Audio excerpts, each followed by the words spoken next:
Assalamualaikum warahmatullahi wabarakatuh. Halo teman-teman, kembali lagi bersama saya Sela Puji Parera dengan NPM A1M020016. Tentunya masih di video pembelajaran filsafat pendidikan. Oke teman-teman, pada materi kali ini kita akan membahas tentang bab 3, yaitu yang berjudul Hakikat Manusia dan Hakikat Pendidikan. Nah, lalu apa saja yang akan kita bahas pada materi kali ini? Topik yang pertama yang akan kita bahas adalah ada hubungan apa antara manusia dengan pendidikan, lalu apa itu hakikat manusia, dan selanjutnya apa itu hakikat pendidikan, dan terakhir bagaimana hubungan hakikat manusia dengan hakikat pendidikan.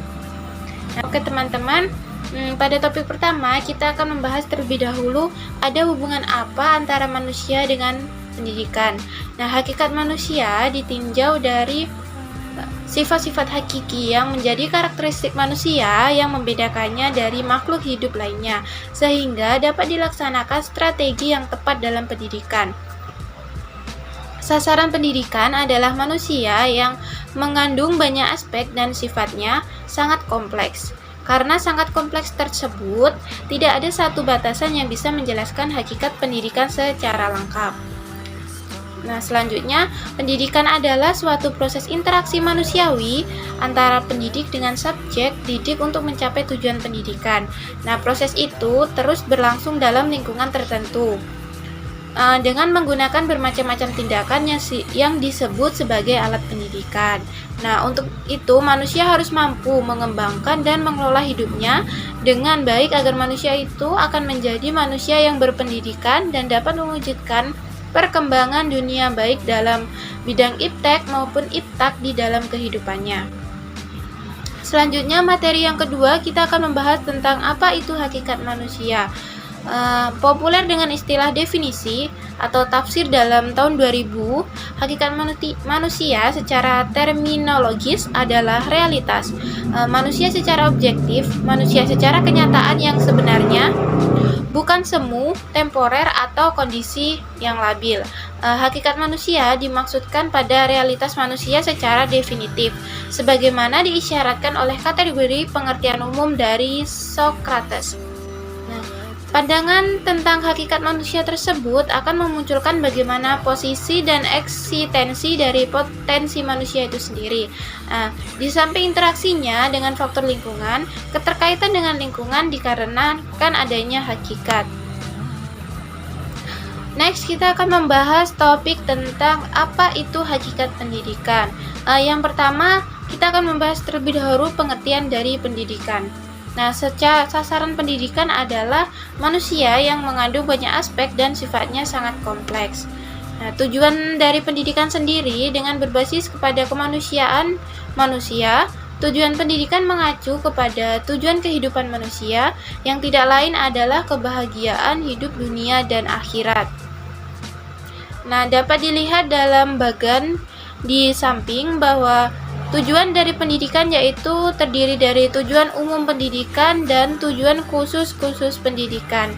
Tujuan umumnya terdiri dari tujuan hidup, sedangkan tujuan khusus pendidikan terbagi lagi menjadi 4, di mana terdiri dari tujuan pendidikan sementara yang berisikan tujuan pendidikan balita, tujuan pendidikan kanak-kanak, tujuan pendidikan anak sekolah, tujuan pendidikan remaja, dan tujuan pendidikan orang dewasa.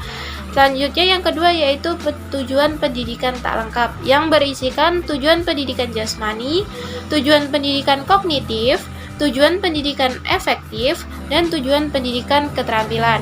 Dan yang ketiga yaitu tujuan pendidikan institusional yang berisikan tentang tujuan pendidikan sekolah, tujuan pendidikan luar sekolah, dan tujuan pendidikan nasional. Dan yang keempat yaitu tujuan pendidikan instruksional, di mana berisikan tentang tujuan pendidikan kulikuler dan tujuan pendidikan insidental. Selanjutnya, bagaimana hubungan hakikat manusia dengan hakikat pendidikan?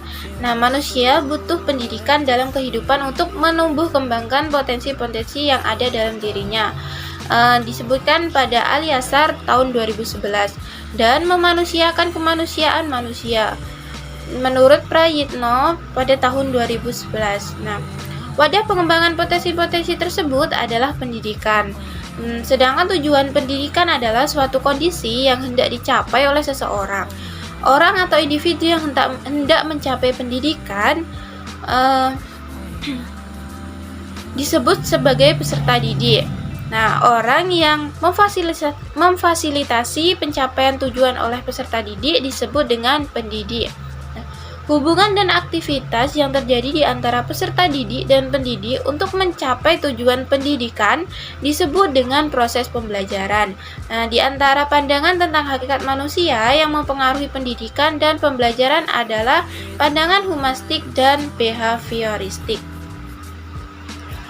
Pandangan humanistik sendiri yaitu menekankan kebebasan personal, pilihan, kepekaan, dan tanggung jawab personal. Pandangan humanistik juga memfokuskan pada prestasi, motivasi, perasaan, tindakan, dan kebutuhan. Sedangkan pandangan behavioristik didasarkan pada prinsip bahwa perilaku manusia yang diinginkan merupakan produk desain, bukannya kebetulan.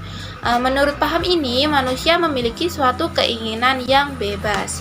Nah, oke teman-teman, itu tadi penjelasan materi pada bab 3. Dan dalam video hari ini semoga dapat dipahami oleh teman-teman semuanya dan sampai jumpa pada materi selanjutnya.